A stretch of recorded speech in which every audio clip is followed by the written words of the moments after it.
Hey guys, tonight we ease gently onto a Roman olive farm as the sky melts into hues of soft violet and amber, signaling twilight, a time Romans believed to be kissed by the divine. The gentle rustling of ancient leaves, like old friends murmuring secrets you'll never fully grasp, sets the tone perfectly for a calm evening, though you might find it charming and utterly peaceful. Truth is, spending a single season here, hauling baskets and pressing olives by hand, well, let's just say you probably wouldn't survive this. But lucky for you, tonight we're just visiting in the comfort of your imagination. So, before you get comfortable, take a moment to like the video and subscribe. But only if you genuinely enjoy what I do here.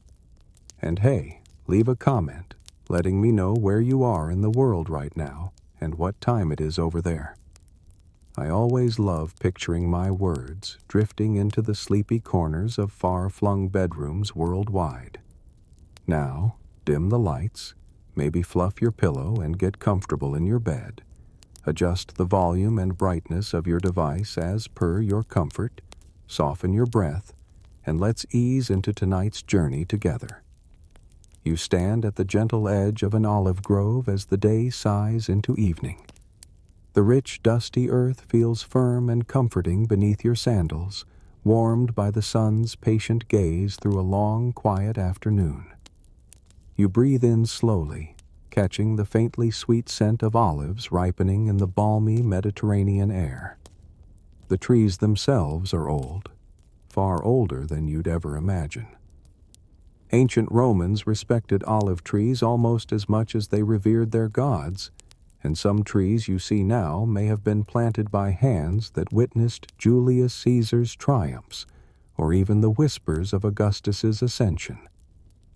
Historians still argue whether olive trees ever truly die, or simply drift into eternal sleep, their twisted limbs and knotted trunks forever frozen mid-dance. You reach out and brush your fingers across gnarled bark that feels both rough and smooth, hardened by time, yet oddly inviting, as though it somehow knows your touch. Romans believed olive trees had souls of their own, ancient spirits who watched silently over the fields and the farmers who tended them. Perhaps tonight, these spirits are watching you too, bemused that anyone from your fast-paced future would choose to linger in their quiet little corner of history. A gentle breeze ripples through the grove, rustling the leaves like whispered secrets. As the twilight deepens, each leaf seems to glitter faintly, as though the trees have dressed up especially for this moment between day and night. And who could blame them? Twilight held special meaning for Romans, a brief pause granted by the gods, neither fully day nor yet night. It was a sacred window of gentle reflection, when work paused, conversations softened, and families quietly gathered to share simple stories, or even simpler meals. Your eyes trace the neat rows of olive trees stretching gently towards distant hills, now shaded with the gentle purple of approaching night. This tidy arrangement isn't random. Romans were meticulous farmers, planting groves in precise grids to ensure each tree received just enough sun and water. After all, olive oil wasn't just a staple of their diet. It was central to their economy, their beauty rituals, and even their religious ceremonies. Without these humble trees, Rome would lose much of its quiet charm, and perhaps its power too. Wandering slowly deeper into the grove, you hear soft footfalls of workers heading back to their homes, their laughter gentle, their voices relaxed. Work was tiring, true, but it held an undeniable dignity here. Romans respected those who toiled on the land, viewing farming as honest, honorable, and essential. Even wealthy senators proudly listed olive farmer among their virtues, a charming little vanity you'd struggle to find among today's influencers boasting about avocado toast or digital detox retreats. You gently brush your fingers across the silvery green leaves again, marveling at their delicate texture. Romans weren't just sentimental about olives. They valued them practically for medicine, food, and fuel. And yes, even beauty treatments. Some ancient Roman ladies regularly slathered olive oil mixed with crocodile dung onto their faces, believing it kept their complexions youthful. Remember that crocodile dung sunscreen? Not exactly Sephora approved. Inside the farmhouse, gentle shadows from flickering lamps dance lazily along rough plaster walls. As your eyes adjust to the softness of evening indoors, you realize the home you've stepped into is delightfully modest, a cozy refuge that invites you to let go of modern pretensions. Forget marble halls and extravagant baths. This is rural Roman reality, simple and charming, yet quietly elegant in its own rustic way. You tread carefully across a floor paved in sturdy terracotta tiles, pleasantly cool beneath your bare feet, and imagine how grateful you'd be for this relief during the scorching Mediterranean summer. Romans knew a thing or two about designing homes that kept them comfortable in every season. Thick, sturdy walls, built from locally sourced stone and clay, insulated against heat and cold, providing a perfect natural climate control. Think of it as Roman-era air conditioning, without the constant anxiety-inducing electric bill. A sturdy wooden table sits invitingly in the center of the room, its surface worn smooth from countless meals and conversations. You notice the simplicity of its construction and marvel at how something so humble could endure for generations. This farmhouse might lack the grandeur you imagine when thinking about Rome, but it offers an intimacy that palaces never could. Wealthy senators had their marble, sure, but here you have warmth and genuine community, luxuries far rarer in any age. Across the room, pottery vessels and earthenware bowls, crafted by skilled local artisans, fill rustic shelves and cupboards. Each pot tells its own quiet story. One might have carried wine, another olives freshly pressed into oil, and yet another perhaps honey harvested from bees buzzing lazily among wildflowers nearby. Romans prized such vessels for their practicality, yes, but also for their humble beauty, which was seen as reflecting the quiet dignity of country living.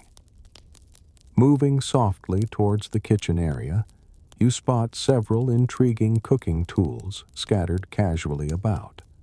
A large clay pot sits upon glowing coals, gently simmering some thick, aromatic stew. You can't help but smile at the familiarity of this humble scene. Romans adored hearty soups and stews, often thickened with barley or lentils, and seasoned generously with herbs like rosemary, thyme, and bay leaf. Aromas drift gently upward, filling the farmhouse with cozy promises of nourishment, perfect after a day spent harvesting olives. Next to the pot, an iron skillet sits patiently on the hearthstone, polished smooth by decades of diligent use. Romans cooked most meals over open flames, relying heavily on olive oil, of course, to keep food from sticking. A quirky detail. Archaeologists frequently find ancient skillets worn down asymmetrically, proof that Romans habitually favored one side of their pans, maybe an unconscious habit born of routine or superstition. Who knows? Perhaps they even believed cooking unevenly displeased the household gods, risking culinary chaos. or at least burnt dinner. Near the hearth, baskets woven from dried reeds lie piled high with fresh olives collected from today's harvest. You lift one cautiously, feeling its satisfying weight and imagining tired yet contented farm hands placing them here gently, ready for tomorrow's pressing.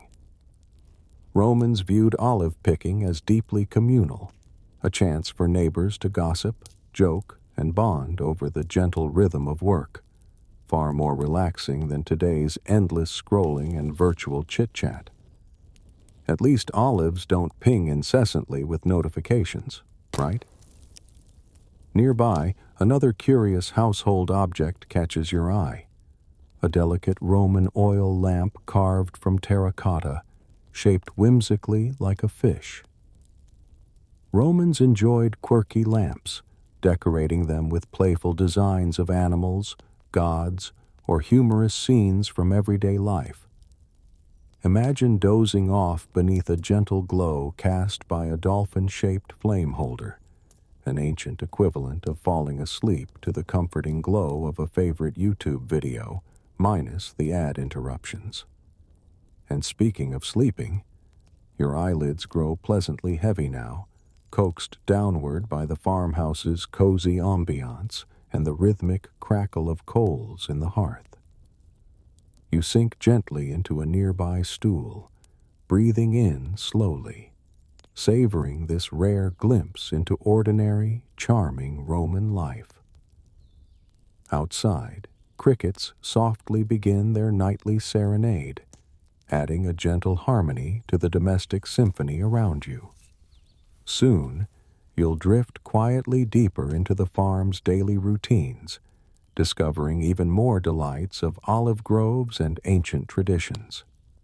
But for now, let yourself relax fully, surrounded by quiet echoes of ancient footsteps, feeling perfectly at home here on this timeless Roman olive farm. Morning arrives gently, nudging you awake with a soft golden glow slipping through cracks in wooden shutters. Slowly rising, you stretch away the pleasant stiffness lingering from your rustic bed, your muscles politely reminding you of yesterday's wanderings and discoveries. Stepping outside, you breathe deeply, savoring air still crisp from night, yet warming comfortably beneath a sun determined to share its sleepy heat. Today's work is simple: picking olives, a task as peaceful as it is repetitive. Romans adored routine, finding quiet satisfaction in daily rhythms, and today you'll understand precisely why. After all, empires rise and fall, battles rage, and senators scheme. But through it all, olives remain delightfully indifferent, ripening patiently and waiting for hands like yours to pluck them gently. You follow farm hands out towards the groves, baskets in hand. Each woven reed basket feels sturdy yet light, empty now, but soon destined to grow heavy with purple-green treasure. These simple baskets symbolize the heart of Roman agricultural philosophy: practical, durable, and elegantly humble.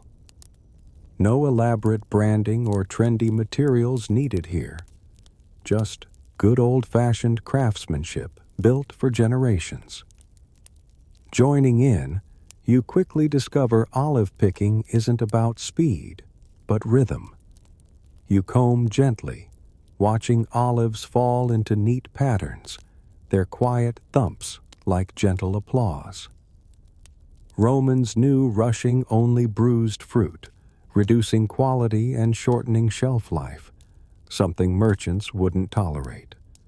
Slow and steady wasn't merely wise, it was essential. Today's productivity hacks have nothing on ancient olive wisdom.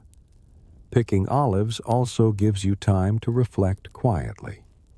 Rome's empire, so often remembered for grand monuments and dramatic military exploits, truly flourished thanks to thousands of tiny farms exactly like this one.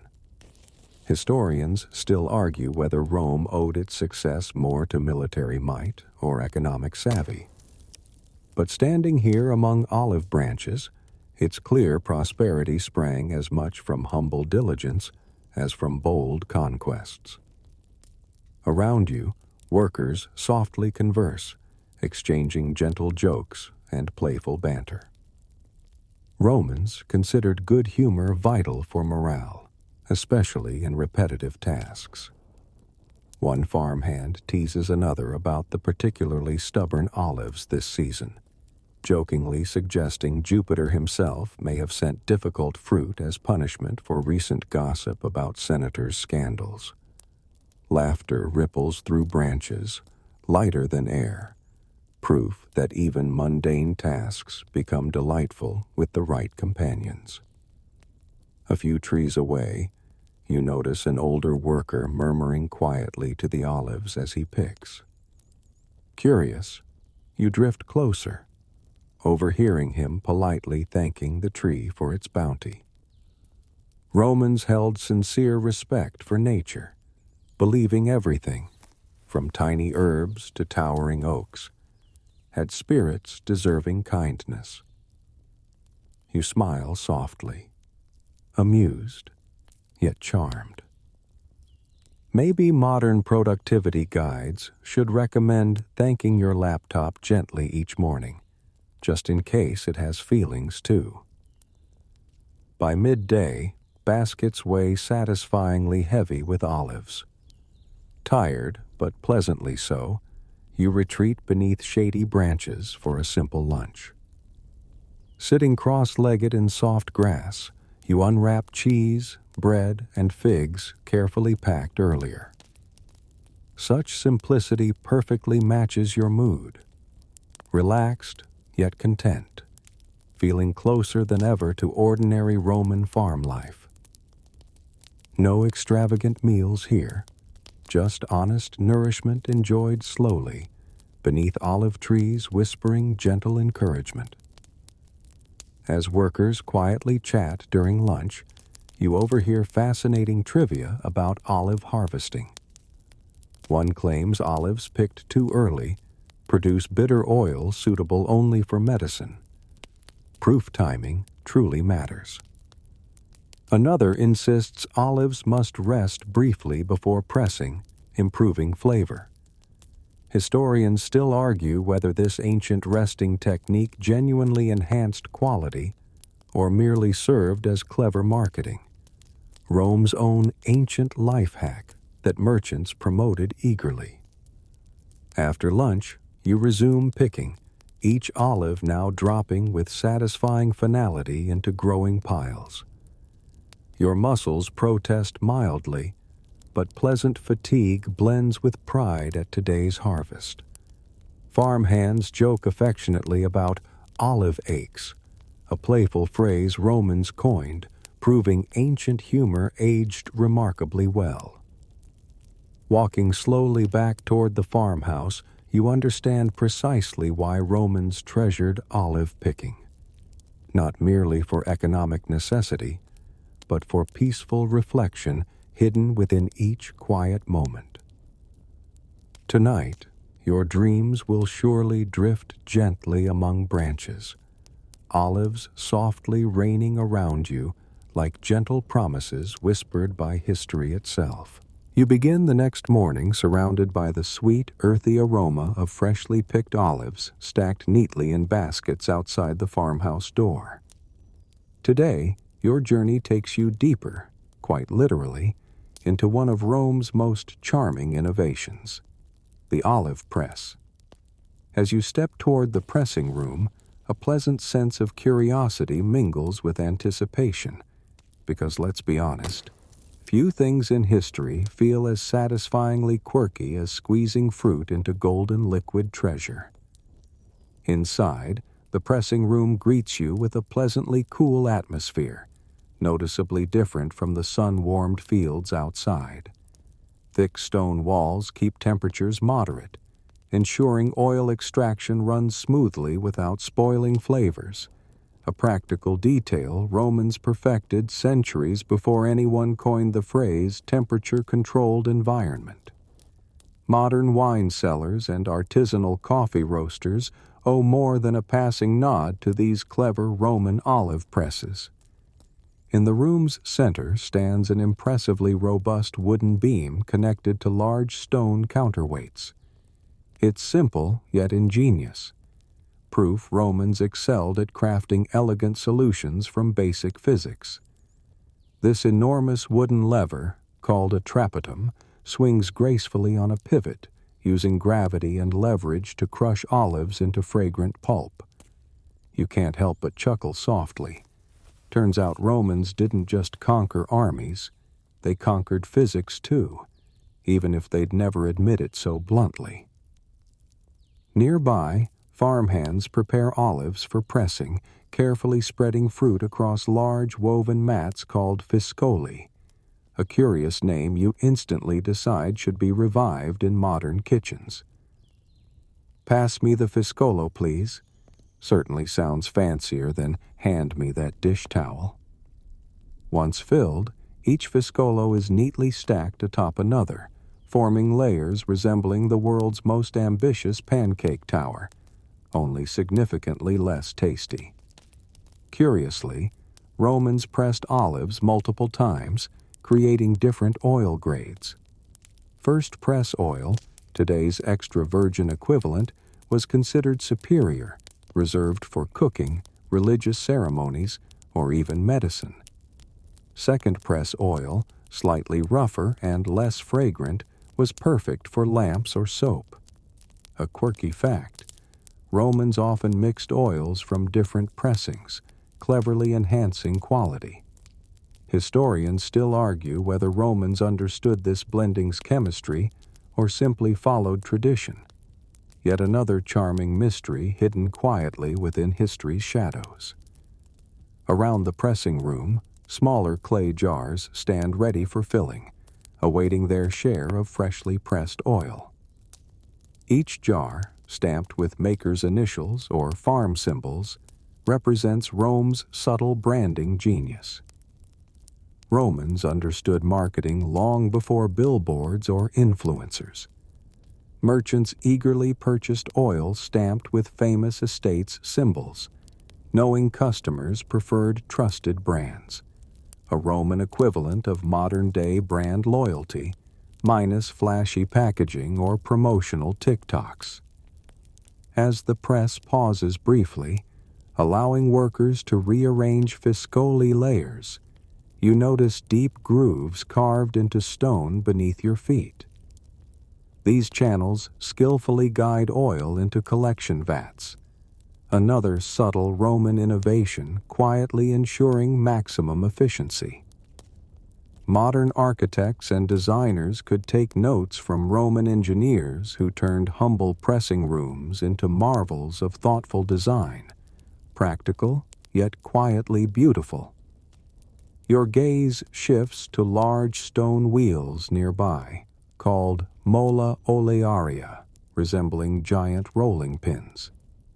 These heavy stones crushed olives before pressing, further maximizing oil extraction. Workers joke affectionately about these wheels, nicknamed lazy giants due to their sluggish, deliberate pace around troughs filled with olives. You smile softly, appreciating ancient Romans' gentle humor. Today's automated factories might produce faster, but you doubt they generate jokes nearly as charming as those inspired by these lumbering stone giants. As pressing concludes, workers begin tidying the room for tomorrow's batch. Olive pressing, you realize, isn't merely functional. It's quietly ritualistic, requiring patience, care, and pride. Workers move slowly, yet deliberately, respecting each olive's humble contribution to Rome's prosperity. Here, beneath wooden beams and stone walls, oil quietly emerges drop by precious drop, a golden thread connecting farms to temples, merchants to markets, and simple fields to Rome's grandest ambitions. Stepping quietly from the pressing room, you breathe deeply, savoring scents now forever connected to gentle rhythms and ancient traditions. Tonight, beneath stars softly lighting olive branches, you'll dream not of conquest or grandeur, but quiet marvels hidden within each pressed olive, proof Rome's most remarkable triumphs often appeared quietly, gently pressed beneath humble beams, trickling softly into history. As the sun dips low, casting a gentle amber glow over fields now dotted with the quiet silhouettes of olive trees, you find yourself relaxing beneath the sprawling branches of a particularly ancient tree. The farmhands have arranged a simple yet inviting banquet. No grand Roman feasts with reclining couches here, but a modest gathering filled with warmth, laughter, and good company. After a long day pressing olives, the humble feast before you feels like the richest reward in all of Rome. Sitting cross-legged around a low wooden table, you glance around and can't help smiling softly. Here, under softly swaying olive leaves, Romans truly celebrated life's simplest pleasures. Historians still argue whether rural Romans consciously chose simplicity over luxury or merely lacked the means to indulge extravagantly. Yet tonight, watching farmers casually share food and laughter, you suspect simplicity wasn't deprivation, but a quiet wisdom cultivated carefully over generations. The meal begins gently, as farmhands pass around small bowls filled with olives, cheeses, figs, and fresh bread baked earlier in the farmhouse kitchen. Each bite tastes remarkably fresh, proof that Romans understood farm-to-table dining long before trendy chefs claimed the concept as their own. Next thing you know, Romans will claim they invented avocado toast, though given their love of simple snacks, perhaps they actually did. One bowl draws your curiosity: olives preserved in vinegar and herbs, a Roman specialty. These salty, tangy treats pair perfectly with soft bread, their robust flavors harmonizing pleasantly. Nearby, workers jokingly debate the correct vinegar ratio, each proudly claiming their family recipe superior. Another dish arrives, a delicate preparation of roasted vegetables drizzled generously with golden olive oil pressed just this afternoon. You taste carrots, turnips, and beets, each roasted gently until flavors caramelize softly. Romans frequently roasted vegetables, believing slow cooking enhanced flavors, transforming humble roots into culinary treasures. It's hard disagreeing. Tonight, these simple veggies taste genuinely royal, as if each bite softly whispers quiet praise to patient Roman cooks. Wine also circulates quietly, poured generously into simple ceramic cups. Romans enjoyed their wine diluted with water, believing moderation key to enjoyment, a practice modern wine enthusiasts might politely decline. Yet tonight, watered wine feels appropriately gentle, its mild sweetness perfectly complementing food and conversation without overwhelming senses. Perhaps Romans understood moderation's quiet wisdom better than today's insistent pursuit of excess.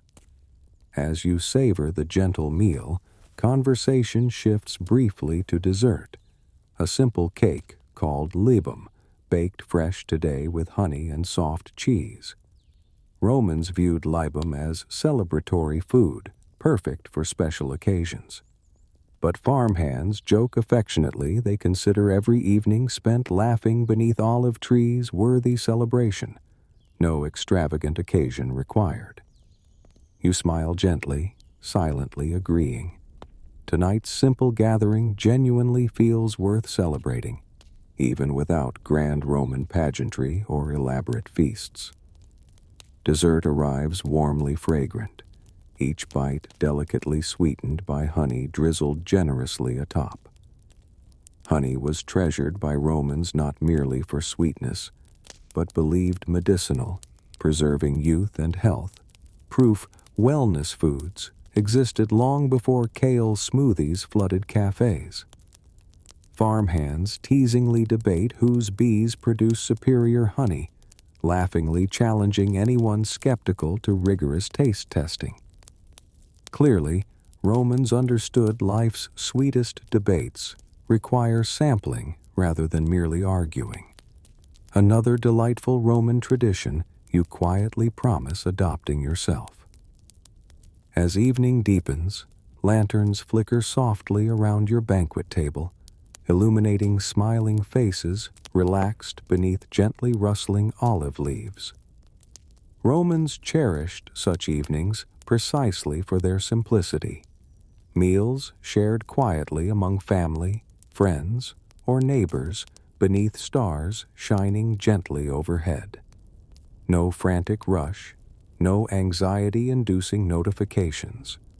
Just slow food, gentle laughter, and quiet companionship, offering nourishment deeper than mere sustenance. As dinner concludes gently, farmhands begin drifting quietly back toward homes, bidding farewell warmly. You linger briefly beneath olive leaves, savoring scents and memories gathered tonight.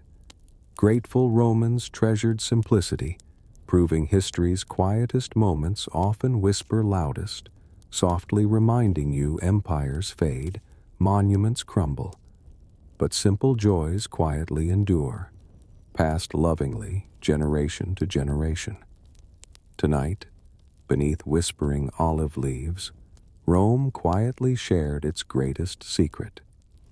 Not empire, ambition, or conquest, but simple happiness discovered gently around modest tables, beneath ancient branches, softly glowing lanterns illuminating history's gentlest triumphs. After the meal, you wander deeper into the olive groves, where shadows drape gently across rows of ancient trees, their twisted branches silhouetted softly against the rising moon.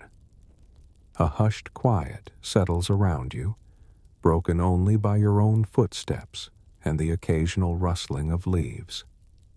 The Romans, ever attentive to whispers from nature, believed groves like these were inhabited by spirits and minor deities, a comforting thought that transforms your gentle stroll into something more mystical.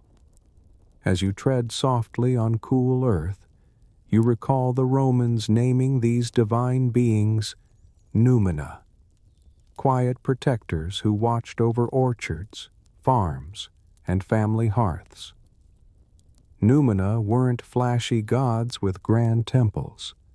They were subtle spirits who quietly ensured olives ripened, harvests prospered, and families remained peaceful. Tonight, you almost sense them peering curiously from behind shadowy trees, perhaps amused by your cautious steps and polite glances into the darkness. Romans often paid quiet tribute to these spirits through small, humble offerings, perhaps a simple bowl of oil, a few olives scattered gently at tree bases, or quiet words whispered respectfully beneath moonlight. You smile softly at this charming custom, imagining modern gardeners politely whispering encouragement to stubborn tomato plants. Perhaps something like, "Please grow faster. I have neighbors to impress." Near one particularly venerable tree, you notice a small stone altar, barely knee-high, weathered and partially hidden by grass. Romans placed such altars deliberately throughout groves, believing they pleased the Numina and secured good harvests. Historians still argue whether Romans genuinely believed in these rituals or simply performed them from cautious tradition. Though watching shadows dance gently beneath moonlight, you're quietly convinced genuine belief and practical tradition often blur softly together. Moving further into the grove, your imagination gently awakens, envisioning Romans strolling beneath these same branches long ago, softly murmuring quiet thanks or politely asking spirits for fruitful harvests. Perhaps they paused briefly, just like you now, marveling at moonlight filtering softly through silver-green leaves, wondering if gentle rustlings indicated Numina whispering softly back, perhaps gently teasing these earnest humans seeking divine favor through humble offerings. Suddenly, something catches your eye. A small bundle tied carefully to a low-hanging branch just within reach. You step closer, curiosity piqued. It's a tiny pouch woven from flax, filled carefully with dried herbs and olive leaves. Romans often hung these protective charms, believing herbs like rosemary, lavender, and thyme gently warded off harmful spirits, ensuring Numina remained friendly and cooperative. Gazing upward, you notice branches intertwined gracefully, forming natural archways illuminated softly by moonlight, almost cathedral-like. Romans surely found such natural beauty inspiring quiet reverence, believing nature's gentle architecture whispered softly of divine presence. Modern buildings might boast grandeur, but beneath softly rustling branches, Romans discovered quiet sanctuaries, built gently by nature herself. No architects required, simply patient centuries and moonlight. Walking softly onward, you contemplate Romans believing olive trees embodied immortality, wisdom, and peace. Their quiet persistence, even after storms or drought, symbolized resilience Romans deeply admired.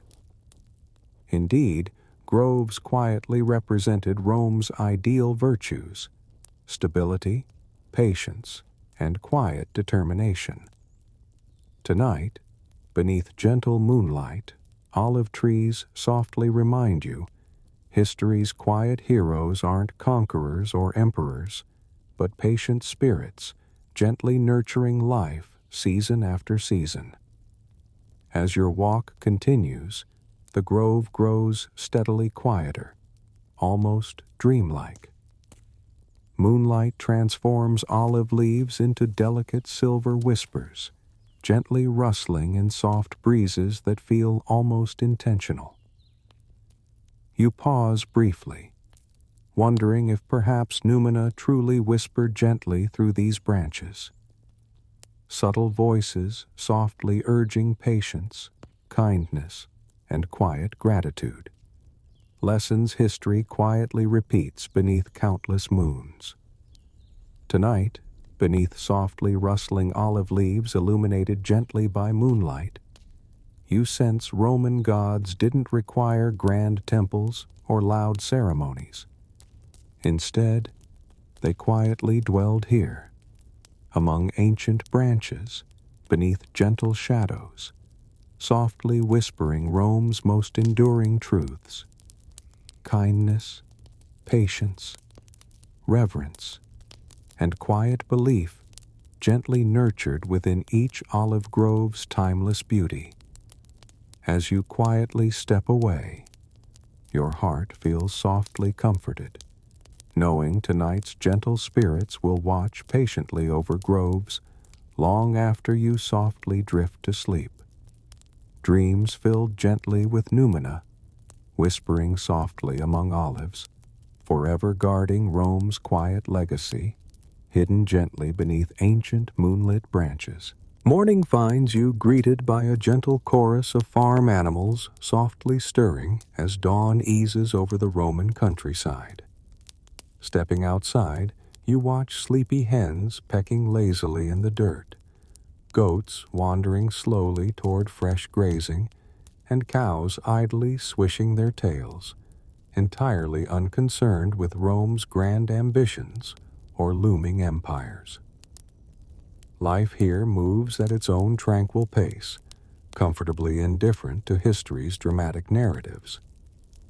Romans, it turns out, shared a special affection for their animals, though not always in ways modern pet owners might expect. Livestock was valued practically, but also viewed through charmingly peculiar lenses.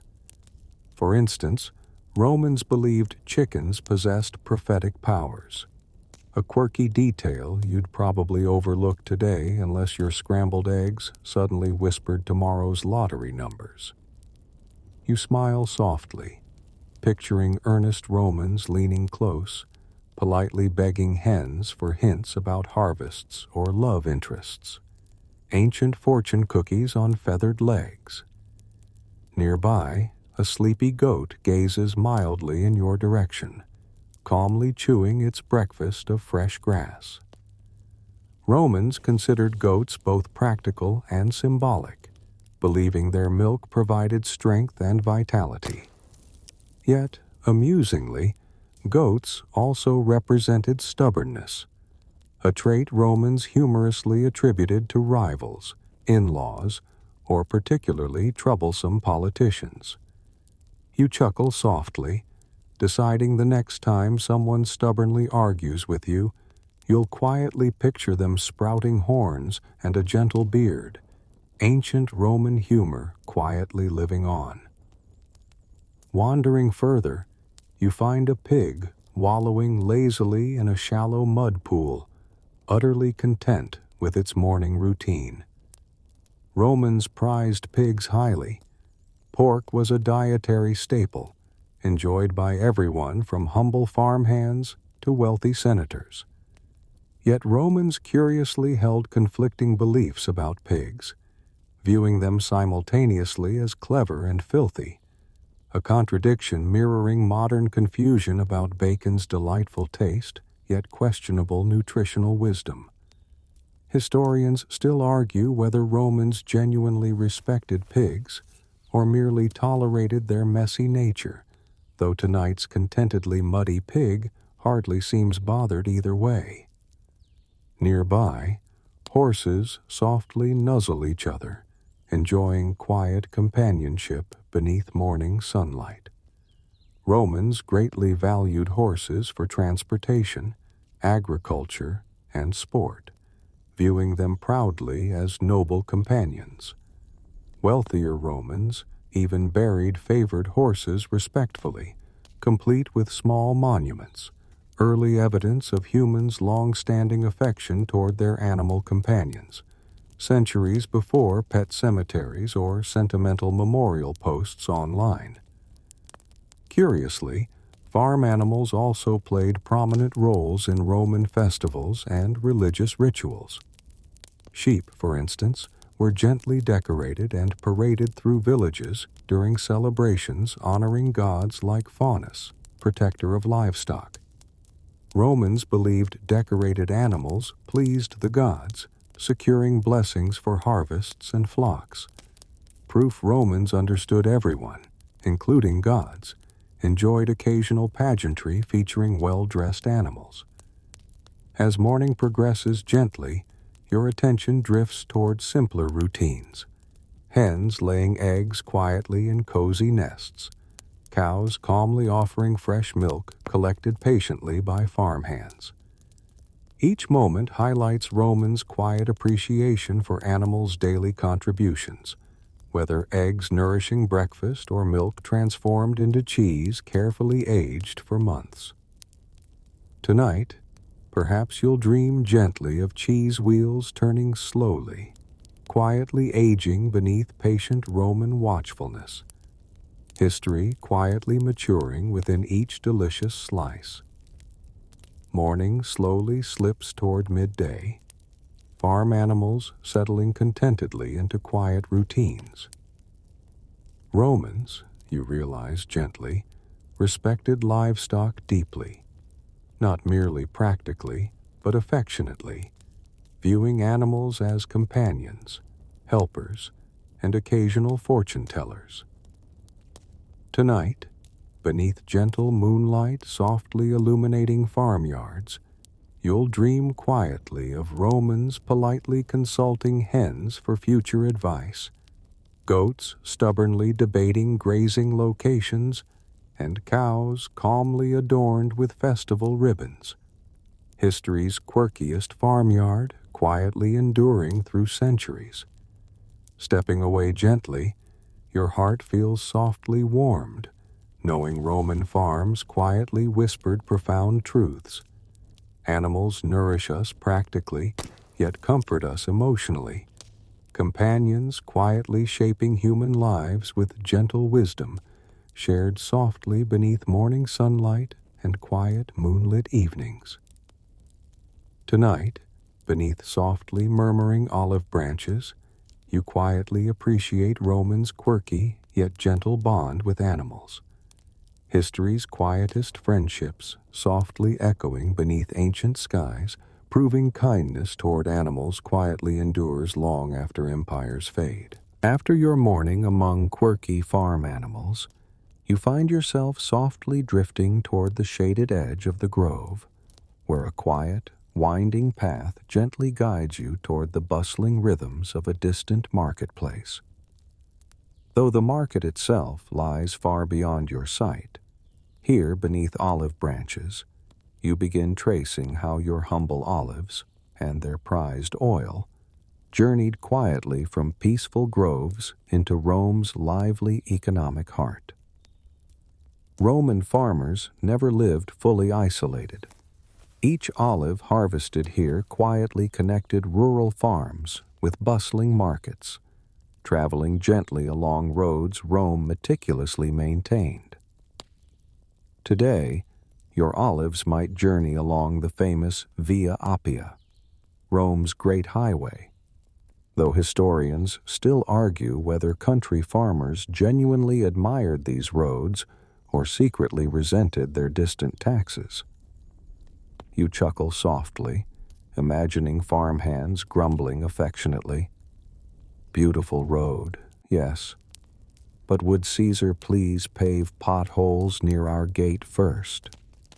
Your olives begin their journey carefully packed into sturdy amphorae, large clay jars Romans specially crafted for transporting oil.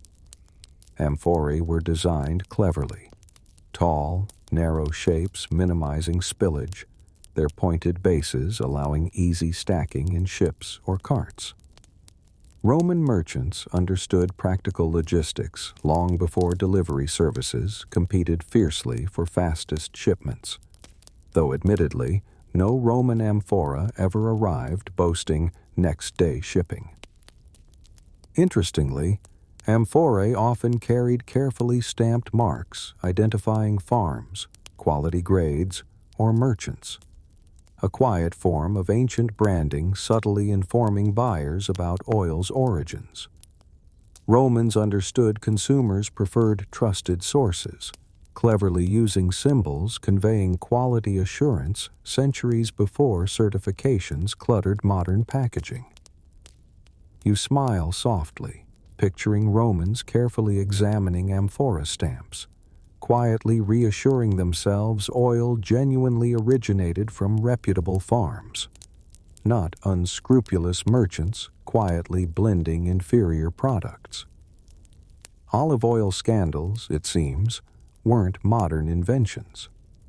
Once olive oil arrived at markets, merchants displayed amphorae attractively, cleverly understanding presentation quietly influenced sales. Amphorae arranged neatly beneath shaded stalls, labels proudly visible, subtle marketing quietly whispering about freshness, purity, and reputable sources. Romans enjoyed browsing leisurely, gently examining quality stamps, politely negotiating prices with merchants, a quiet rhythm surprisingly similar to today's charming farmers' markets. You also quietly discover olive oil reached diverse markets, not merely for cooking, but religious ceremonies, medicine, beauty rituals, or even lamps softly illuminating homes nightly. Olive oil quietly connected all Roman social strata. Wealthy senators purchased premium oils proudly. Humble workers quietly bought simpler grades, proving olive oil genuinely symbolized Roman unity across economic divisions. Perhaps modern equivalents quietly exist. Morning coffees gently uniting diverse workers silently. Daily rituals softly echoing Rome's quiet social cohesion. Beyond tasting, markets offered gentle gossip and socializing. Romans visited markets leisurely, softly exchanging news, politely debating politics, or quietly updating neighbors about family developments.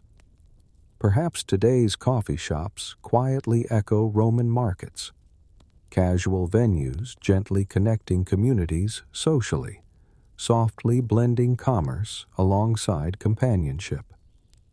Tonight, perhaps you'll dream gently of Romans politely chatting beneath market stalls, olive oil quietly linking commerce, community, and companionship beneath softly rustling awnings. As your imaginary journey gently returns you toward quiet groves, you marvel softly at olive oil's remarkable significance. Humble olives quietly fueling Rome's economy, subtly connecting distant regions, cleverly encouraging branding, marketing, and social cohesion. Romans truly understood olive oil's subtle power, gently influencing trade, culture, and daily life far beyond humble groves, quietly producing history's quietest triumphs. Tonight, beneath gently whispering olive leaves softly illuminated by twilight, you quietly sense olive oil symbolized Rome's quietest yet most powerful strength. Patient diligence, clever pragmatism, and gentle perseverance, quietly nourishing Rome's empire economically, culturally, socially, and historically beneath soft Mediterranean skies. Stepping away gently, your heart feels softly amazed, recognizing tonight's quiet discoveries. Olive oil quietly linked Rome's humble farms to distant markets, gently connected simple routines to bustling economies, subtly uniting diverse peoples beneath softly whispering olive branches. History's quietest triumphs gently whisper softly tonight, quietly reminding you olive oil gently powered Rome's greatness through patience, perseverance, and gentle wisdom quietly enduring beneath timeless Roman skies. The next morning begins peacefully, but you can sense something slightly different in the air, a whisper of tension beneath the usual farmstead calm. As the olive oil jars are inspected and stacked neatly for market, hushed voices murmur in corners, glances are exchanged, and a few frowns crease brows that were relaxed only yesterday. You've wandered straight into a quiet little scandal, the Roman kind. And yes, it involves olive oil. It starts when one of the amphorae, freshly sealed and marked for transport, is opened for a final quality check. Inside, the oil seems different, thinner. Its scent, usually rich and fruity, is oddly muted. A farmhand dips a finger, tastes it, and wrinkles his nose with practiced suspicion. Within minutes, murmurs spread. This oil has been watered down. Again. One such law, drafted under Emperor Domitian, specifically aimed to curb olive oil tampering in the bustling markets of Ostia. Inspectors were appointed to sniff out fraud, and violators faced stiff penalties, fines, loss of merchant licenses, even public shaming. Yet, like all rules, enforcement varied. Some slipped through the cracks with charm and a bribe. Others were just clever enough to stay one step ahead. Back on the farm, the investigation continues. One apprentice nervously fidgets near the olive press, eyes darting like a guilty house cat.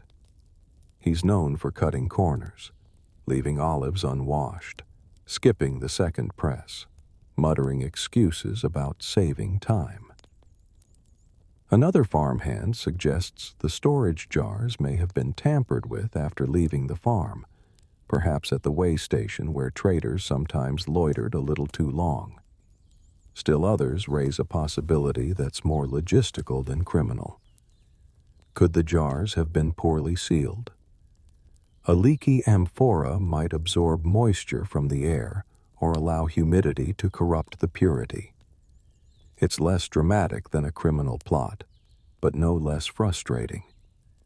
And in Rome, even honest accidents could cost a farmer his reputation. You begin to notice how seriously everyone takes this, not because a few liters of oil were lost, but because olive oil wasn't just a commodity. It was a symbol of trust. A customer buying from this farm expected quality, purity, and pride. Tampering with olive oil was like forging someone's signature. And for Romans, pride in one's oil wasn't just professional, it was personal. As the farmers gather for a quiet council beneath the trees, voices rise gently. One elder suggests a reinspection of the entire storage. Another proposes sacrificing a small batch to the household gods. Perhaps the spirits are displeased. The youngest hand suggests hiding the faulty amphora altogether. That earns a sharp glare and a stern lesson about honor, echoed by every nodding head nearby. Then, a twist. One of the older jars from last season is opened for comparison. The oil inside glows golden, thick and fragrant, a perfect contrast to today's suspect batch. The farm's pride is restored, at least partially. A decision is made. The questionable amphora will be discarded, the remainder double-checked, and all future oil shipments personally overseen. A minor scandal averted, but not forgotten. As everyone relaxes slightly, you hear one farmhand recount a rumor, perhaps apocryphal, about a senator who once bathed in fraudulent olive oil and suffered an allergic rash so dramatic it ended his political career. The others laugh quietly, shaking their heads, but you notice they all make a mental note. Check the bath oil twice next time. And so the day resumes. The press turns again. Amphorae are sealed tighter. Jokes return. Soft, dry ones about extra light oil, or about starting a new brand called Mostly Olive. But the lesson lingers. Even something as simple and sacred as olive oil was not immune to Rome's slipperiest sin, cutting corners. Tonight, beneath a moonlit sky and among the gentle rustling of honest olive trees, you'll remember this gentle scandal, not as a dramatic betrayal, but as a quiet reminder that trust, once bruised, takes time and care to press pure again. After the mild scandal has settled into the folds of farm gossip and the sun begins its lazy descent, you're ushered toward another part of the property. A small enclosed courtyard tucked between the farmhouse walls, stone benches warmed gently by the day's sun, and in its corner, a modest bathhouse. Romans, it seems, never ended a long day, be it honest labor or hushed drama, without a proper soak. And yes, olive oil is about to make another surprising appearance. The bathhouse is a simple one. This isn't the grand marble complex of a wealthy patrician or an imperial spa echoing with philosophers' debates. No mosaic lions, no pipe-fed hot water wonders. Here, the bathhouse is personal, stone, modest, and intimate. The walls smell faintly of eucalyptus and thyme. The floor is cool beneath your feet. A shallow basin filled with warm water waits nearby, gently steaming in the evening air. And there, on a low wooden shelf, a small clay jar of golden olive oil. You raise an eyebrow, perhaps expecting soap. But no, this is Rome.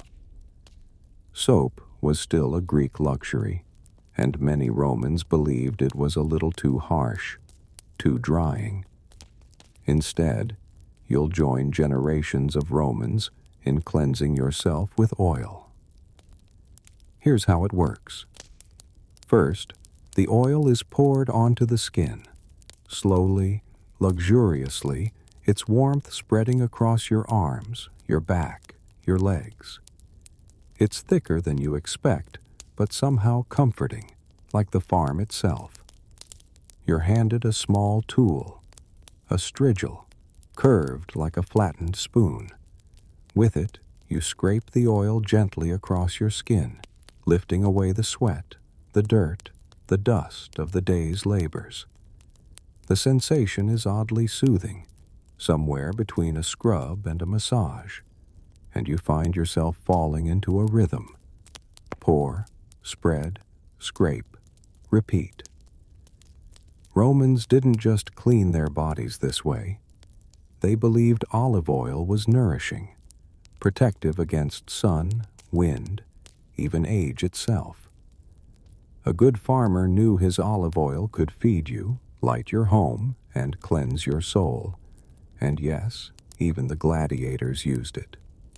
Before matches, they'd oil up not just for shine and flex appeal, but to help wounds stay cleaner and skin stay supple under armor and sun.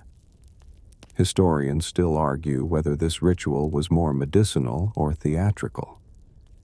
You suspect it was both, and quietly brilliant. The strigil makes soft scraping sounds, echoing gently off the walls as the last bits of dust swirl away. And just like that, you feel new again. Not polished, not perfumed, just refreshed, like someone who spent the day living honestly and the evening unwinding wisely. You imagine this routine repeating every evening after harvest, the day's labor balanced by this meditative act. The olive oil bath isn't indulgence, it's restoration. And maybe that's something modern life should bring back. Next to you, a basket holds fragrant herbs, lavender, chamomile, bay leaves. Romans often infused their oils with such additions, believing each brought a special benefit. You choose a sprig at random, crush it gently between your fingers, and release its scent into the warm air.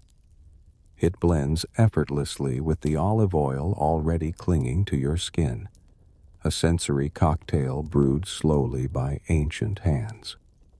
Another farmhand joins you, not out of necessity, but habit. Roman bathing was often communal, even among humble workers.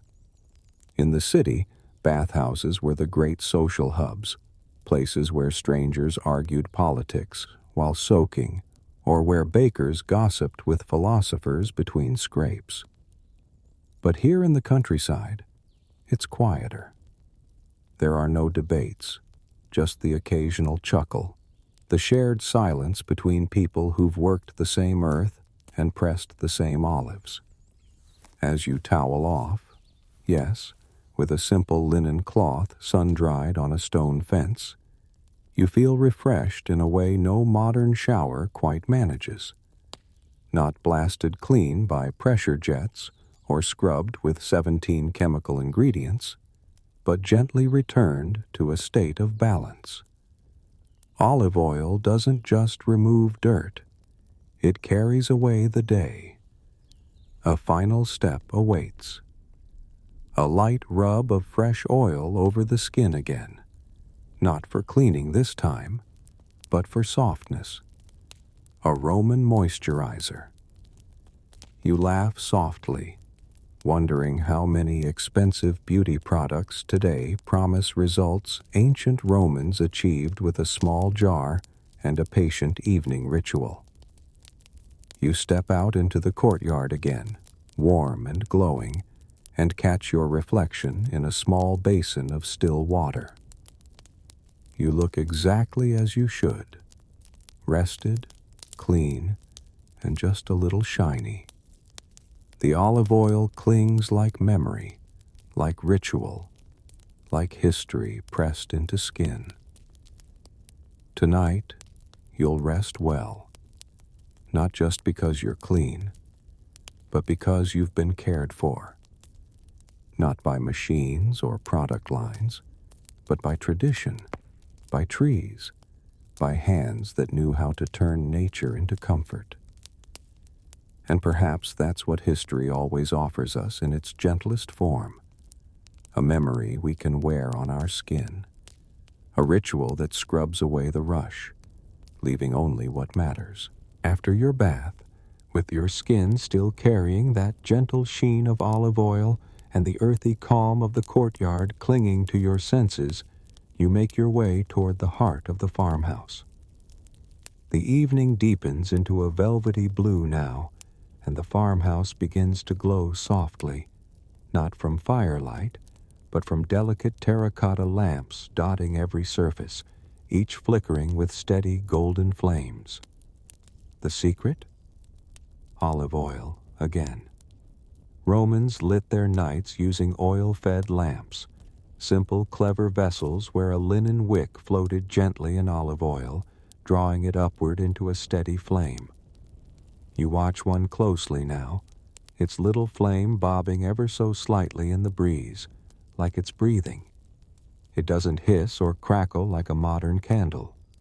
Instead, it offers a calm, consistent light, enough to read by, eat beside, or share secrets under. You wonder softly how many whispered confessions, bedtime stories, or private dreams were nurtured in this quiet, flickering glow. In wealthier Roman homes, lamps might have been made from bronze or carved alabaster, but here on the farm, they're simpler.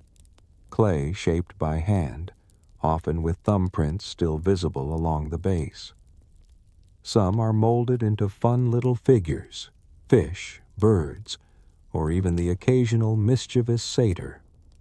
One lamp you pass has a tiny owl perched on its rim, wings frozen mid-flap as if forever startled by your footsteps. A farmer notices your curiosity and explains that each family lamp is passed down, sometimes for generations. The same flame that lit your host's childhood reading now lights your path to the table. Historians still argue whether these lamps were symbolic family heirlooms or just well-made household tools, but watching how gently they're handled, you suspect they were both. Objects don't survive this long unless someone decided they mattered. You settle at the table again, not for a meal this time, but for one of Rome's more charming nighttime rituals, storytelling. As in many ancient households, dinner often flowed into relaxed conversation, which flowed naturally into tales, some true, some half-true, and some delightfully unbelievable. Romans believed the night, especially when lit by olive oil lamps, was the perfect time for reflection and imagination. Tonight's story comes from the eldest farmhand, who leans forward, elbows on the table, face illuminated warmly by the lamp before him. He begins to recount a tale of his grandfather, a man who supposedly once saved a Roman general's caravan by extinguishing the torches and lighting the way forward using only his olive oil lamps. You blink, amused. The story has just enough detail to sound plausible, and just enough drama to raise a skeptical brow. Looking around, you notice how each lamp casts its own distinct glow. Some flicker quickly, some burn low and steady. The shapes of the wicks, the thickness of the oil, the patience of the pourer, all subtly alter the character of the flame. You realize, with a gentle smile, that these flames are like the Romans themselves, consistent, warm, and just a little unpredictable. Nearby, a child begins nodding off in his chair, his face lit faintly by the gentle flame near him. An older woman takes him in her arms and carries him off to bed, her path guided by a lamp that barely flickers despite the movement. It's easy to see why Romans trusted these lights so deeply. They were more than utilities. They were companions in the dark. Before bed, you're given a lamp of your own. It's a modest one, round and smooth, with a faint swirl carved on the handle. You light it yourself, watching the wick catch, the oil rise, and the flames settle into a quiet, steady rhythm. You carry it carefully through the darkened corridor to your sleeping space, the shadows parting slowly around your feet. As you set the lamp down beside your bed, the room transforms. Its warm halo softens every edge, the stone wall, the folded blanket, even your thoughts. Everything now feels just a little quieter, a little more forgiving. You lie back, exhaling slowly, and let the flickering light guide you into sleep. A flame that began in the grove, traveled through stone presses and clay jars, now sits beside your bed, humming softly as it has done for centuries. And in the stillness, you realize something timeless. It's not the size of the flame, but its steadiness that makes the night feel safe. Morning in the olive orchard doesn't begin with alarms or bustling schedules. It begins with whispers, not from the wind, but from people. You hear them even before you reach the groves again. Soft voices, half laughs, the unmistakable tone of conversation trying very hard not to be heard. It's not the farmers or merchants this time. It's something far more timeless. You've wandered into a Roman orchard courtship. Courtship in the Roman countryside was less about poetry and serenades and more about quiet glances, shared chores, and knowing where to be at the right time. Like showing up to harvest on the same day, or both accidentally being sent to fetch oil from the same amphora at sunset. You can almost hear the older farmhands sighing in mock annoyance. Another olive romance blooming, one might grumble, before giving a fond little smile behind their beard. The young woman pauses beneath one particularly gnarled tree, her hand brushing its bark. The boy hesitates, then steps beside her, just close enough that their shoulders nearly touch. They don't say much, but you can tell the message is clear. Historians still argue whether such orchard rendezvous were tolerated or frowned upon. But looking around at the amused glances of elders pretending not to watch, you'd wager this tradition has been lovingly ignored for centuries. In fact, Romans often believed groves encouraged love. The olive tree, with its balance of strength and flexibility, was considered a symbol of harmony, ideal for a good match. Its fruit, bitter until pressed and aged, reminded Romans that love, too, was a process. Not every union began sweet, but with patience, care, and the occasional storm, it matured beautifully. Back in the present grove, Another couple passes by, a married pair this time, perhaps 15 years together. They walk the same rows hand in hand, their pace unhurried. The woman tells a quiet story about their first harvest, when the ladder collapsed under him and she laughed so hard she forgot to help. He grins and nods, clearly remembering every detail. There's no nervous glancing between them anymore, just familiarity, woven in like roots. Romans valued this too, not just the giddy beginnings of love, but its daily expressions. Couples tended their groves together, raised families beneath the same trees, even buried tiny tokens beneath saplings planted to mark their marriage. Rings, hairpins, bits of carved bone, all left for the trees to remember. One archaeologist even uncovered a child's toy buried alongside 2 entwined olive roots, a subtle, powerful kind of devotion. There's a tree nearby with an old iron nail hammered into its base. No one touches it, but someone whispers that it was placed there long ago by a widow, marking the place she last saw her husband before he marched off to join a distant campaign. He never returned, but she tended that tree every day until her death. Now, it blooms first every spring. Coincidence? Possibly. But in the orchard, even skeptics learn to give the trees their due. It's not all romance and nostalgia, of course. One tree has a rope swing tied to its lowest limb, left behind by a trio of children currently running wild nearby. Another has a low hollow, just big enough to hide a love note, or perhaps a few stolen olives and a slingshot. Young Romans had to be creative. You try asking your parents for privacy in a one-room farmhouse and see how far that gets you. As the sun climbs higher, the younger couple from earlier walks past again, this time with a little more closeness, a little less distance between their arms. Someone offers them a small woven wreath of olive branches, an old custom symbolizing harmony and affection.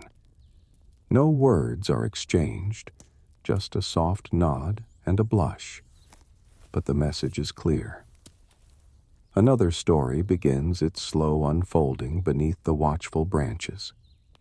Tonight, as stars reappear above the grove and laughter fades into the soft rustling of leaves, you realize something quietly profound. These trees don't just produce olives. They record lives. Every glance, every first step, every whispered promise is gently absorbed into bark and branch. The orchard becomes a living archive of quiet affection, one Rome never bothered to write down, but somehow preserved all the same. It's mid-morning, and the sun now filters through olive leaves in that gentle golden way that makes even the dirt path look like it's been kissed by a painter's brush. You've returned to the farmhouse courtyard, where the air hums with the subtle, familiar rhythm of arithmetic, not with numbers and chalk, but with oil jars and coins. Today's theme is one Rome knew very well: money. But not the clinking imperial gold coin empire sort. No, today is about the slow, quiet economy of the olive farm, where every drop of oil counted and every coin reflected not just wealth, but labor, patience, and a bit of luck with the weather gods. A low wooden table is scattered with small stacks of bronze coins, asses, sestertii, and the occasional denarius gleaming faintly in the sunlight. Each is carefully placed beside sealed amphorae labeled with symbols you've come to recognize: year, batch, and sometimes a cheeky mark like a star, leaf, or tiny fish. That one? It supposedly means extra good this year. a humble Roman marketing gimmick, centuries ahead of artisan and organic stickers. The farm steward sits cross-legged, carefully calculating this season's income. He mutters to himself as he tallies. 7 amphorae to Gaius the merchant, minus 1 cracked jug, plus 3 for the bathhouse. Each line item marked with scratches in a wax tablet. You peek over his shoulder and realize this quiet olive farm runs with an efficiency your favorite coffee shop could only dream of. Interestingly, Roman olive oil was so valuable that amphorae bearing specific farm markings have been found as far away as Britannia and even parts of India. Some oil traveled farther than many Romans ever did in their lifetime. One scratched amphora discovered in a shipwreck was marked from the Grove of Felix, a farm no grander than this one, whose owner probably never guessed his oil would end up somewhere that far from his sleepy grove. As you sit nearby, the steward explains that pricing oil is more art than science. First press oil, bright green and peppery, fetches the highest price. But even second or third press oil has markets, used for cooking, lamps, or soap. Then there's the leftover pulp, which some thrifty Romans pressed one final time to produce a coarse, near-useless oil mainly used for machinery or cleaning. The Romans had a use for every bit, a kind of ancient zero-waste system born out of necessity and good sense. A young farmhand brings over a clay jar half full of this year's coins. He's beaming. Apparently, they did well. The steward chuckles and says something about maybe affording a new donkey that doesn't try to bite the amphorae. You picture a donkey, full of spite and toothy rebellion, and make a mental note to ask about it later. As the day continues, you learn that barter is still alive and well. One neighbor trades pottery jars for oil. Another pays in livestock care. A third, more eccentric customer apparently tried to exchange a rare beetle encased in amber last season. It was accepted, and now lives proudly in a wooden box in the farmhouse. Olivia, they call it, in honor of the trade. The steward hands over a detailed account scroll and a few amphorae already marked for tax. The official inspects one, tastes the oil with theatrical flair, nods approvingly, and scribbles a note. Deal done. You exhale with everyone else. Tax day always feels the same across centuries. Tense relief followed by quiet muttering and the immediate need for a snack. As the sun lowers, the day's bookkeeping ends. The coins are tucked away in clay jars and sealed with wax. The amphorae destined for market are loaded onto carts, cushioned with straw, ready for the long journey to distant buyers. A small pile of blemished amphorae, those with chipped rims or awkward seals, will be used here on the farm, or perhaps gifted to neighbors. Nothing wasted. Not in this world. As you walk back toward the grove, now glowing gold in the late afternoon sun, you realize something else. Roman olive oil wasn't just liquid wealth. It was relational. It linked farmers to markets, temples to homes, taxes to roads, and neighbors to one another. It was stored in amphorae, yes, but also in trust, in trade, in tradition. Tonight, as lamps flicker and the coins clink softly into clay jars, you'll fall asleep with a warm sense of calm. Because even amidst empire-wide politics and local donkeys with vendettas, the olive farm always balanced its books, with care, with pride, and with a very good strigil of economic sense. The next morning greets you not with bird song, but with an eerie hush. The olive grove stands unnaturally still, its usual rustle replaced by silence, the kind that presses against your ears like a held breath. Overnight, a storm swept through. No thunderous deluge, just hard, unrelenting wind.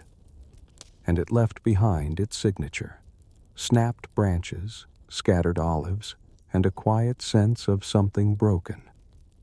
You walk slowly through the grove. Leaves lie like confetti across the paths. A few younger trees lean awkwardly, their roots twisted sideways, and one particularly ancient trunk has split near the base. It bleeds sap like a quiet wound, glinting amber in the morning light. The damage isn't catastrophic, but here, where every tree is a living memory, even a single cracked limb feels personal. Romans took olive trees seriously, almost superstitiously. These weren't just crops, they were partners in life. Losing a tree was like losing a friend. In fact, Roman law protected olive trees more fiercely than you'd expect. Cutting one down without permission could result in fines, and in some communities, exile. Exile. For an olive tree. That's how deeply they mattered. A group of farmers kneels beside the wounded tree, murmuring to one another, fingers gently probing the break. One suggests binding it with rope and clay. Another proposes cutting it back and hoping for regrowth. You realize you're watching not just a repair, but a kind of triage. Romans knew olive trees could live hundreds, even thousands of years. But they also knew trees could die of neglect, or heartbreak, or storms. As you help clear the ground, conversation turns philosophical. A farmer mentions that some believed olive trees could absorb sorrow, that when hardship struck a family, it wasn't uncommon for a tree to falter too, bark flaking, fruit bittering. Historians still argue whether this was sentimental folklore or a primitive understanding of climate stress. But out here, beneath the broken canopy, it feels absolutely real. Someone quietly points out that the storm came on the same day, years ago, when an elder died. The coincidence is too perfect, too precise, to be random. So maybe, just maybe, the grove was grieving. At the edge of the grove, you find a tiny altar that wasn't there yesterday. A few olives, a sprig of rosemary, and a clay cup filled with oil sit there beneath a wind-stripped tree. No one claims it, but everyone nods when they pass. In times of loss, Romans turned to ritual, not because they believed it always worked, but because it helped them keep moving. A broken tree couldn't be undone, but it could be remembered, honored, loved. Later, you notice that the usual joking and gossip has gone quiet, not out of fear, but respect. The grove is a little quieter today. Everyone moves a bit slower, as if listening. You sit under one of the older trees that weathered the storm, its bark rough but whole. You place your hand gently on its side, half expecting it to pulse. It doesn't, of course, but it also doesn't feel like wood. It feels like story. And there are stories. One farmhand tells of a tree on his uncle's property that was split in half decades ago by lightning, but still bore fruit, more than ever, he claims. Another swears by a tradition of whispering your troubles into the bark of a damaged tree, so it can carry them away. You try it, just for fun. You whisper, "Please let tomorrow be easier," The tree, true to Roman form, does not respond, but the act itself feels like exhaling after holding your breath. By evening, the grove looks more orderly.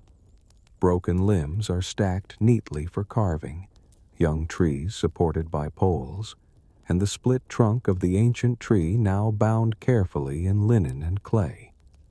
Someone placed a small wreath on it, fashioned from vines and dried figs. It looks like a crown worn with quiet dignity. Tonight, the lamps burn a little lower, the conversation a little softer. You hear someone strumming a lyre near the kitchen, and the notes drift like leaves on the wind. The day has been long, but not tragic. Storms, the Romans knew, were not punishments. They were part of the pact. You grow the grove, you love it, and sometimes it hurts you. But you stay, you replant, you remember, and tomorrow you press the olives again. Twilight has returned, that soft lavender hush between the day's last chores and the night's slow surrender. The olive grove stands quiet once more, repaired but forever changed by the storm. You walk its rows one last time, the familiar scent of dust, sap, and ripening olives lingering in the air like a memory that doesn't quite want to leave. There's a tree near the far end of the farm, older than most, thick-trunked, deeply gnarled. Locals call it Nonna, grandmother, as though it's been watching over the grove longer than anyone can remember. You reach out and touch her bark. It feels warm, dry, and tough.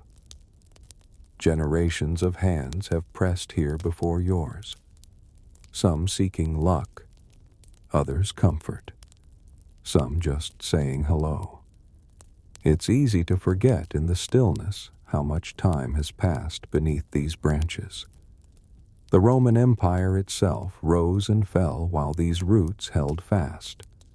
Emperors declared themselves gods, armies crossed continents, senators squabbled in marble halls, all while farmers, just like the ones you've lived beside these past nights, tended trees, pressed olives, counted coins, and lit their homes with soft golden flames. You pass a patch of newly planted saplings, their tender leaves fluttering in the evening breeze. One of the younger farmhands crouches beside them, adjusting their support stakes with surprising delicacy. "They'll outlive all of us," he says quietly, not looking up. That's the point. And that's the truth of it, isn't it? Rome's olive groves weren't just food sources or income streams. They were legacy. Every jar of oil shipped from this land carried with it not only the flavor of fruit and earth, but time. Generations packed between the leaves, rituals soaked into the roots, quiet strength passed down in silence. You return to the farmhouse where the evening meal is already underway. The table is simple tonight: bread, cheese, lentils, a few olives cured in garlic and vinegar. No celebrations, no storytelling, just quiet gratitude and the sort of peaceful chewing that comes after a long, reflective day. Someone raises a cup of wine, not for a toast, but just to hold it in the light. You follow their gaze and see how the oil lamp beside it makes the wine glow like garnet. Afterward, you slip away. Not because you're unwelcome, but because you know this story is winding down. Back in your room, your personal lamp burns low, casting its flickering halo across the stone walls. You set down the small clay token one of the elders gave you, a carved olive leaf, its veins etched by hand. A reminder, they said, not of the farm, of the feeling. Outside, the grove breathes. You can almost feel it. The slow exhale of trees settling into night, the soil cooling, the olives ripening a fraction more. You wonder how many stories lie buried here, not in books or scrolls, but in bark and wind and the tiny paths between trees. Stories not of war or emperors, but of dinners shared, losses endured, branches bound with rope, and love carved high into bark. The Romans may have built roads and cities, but it's their olive trees that truly outlived them, not just in Mediterranean soil, but in every simple act that echoes their rhythm. When you drizzle oil on bread, when you light a lamp instead of flipping a switch, when you pause in the evening and let the quiet settle around you like a warm, familiar shawl. The farm will continue. The harvest will come again. New lovers will meet between the rows. Old trees will fall, and new ones will rise. And someone, maybe centuries from now, will still be standing under these very same branches, hand on the bark, feeling that quiet pull of time. And now, as promised, we ease into the final hush of the night. Soften now. Let the air around you grow heavy with stillness, the kind that drapes over the world like a woolen blanket, gently quieting every edge.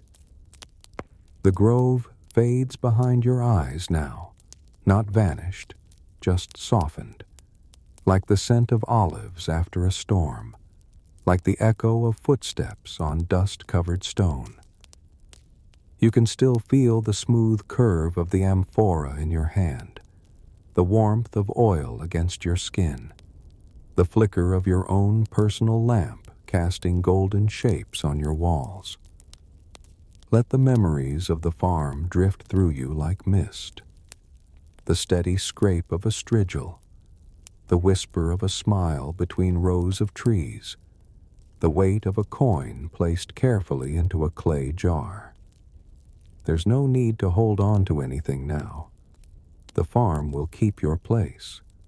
The grove remembers. In your mind's eye, the trees remain, still and steady, their leaves trembling only slightly in a breeze that no longer requires your attention. You've earned your rest. The stories will continue without you for now. You've pressed your oil. You've walked the rows. You've listened to the past.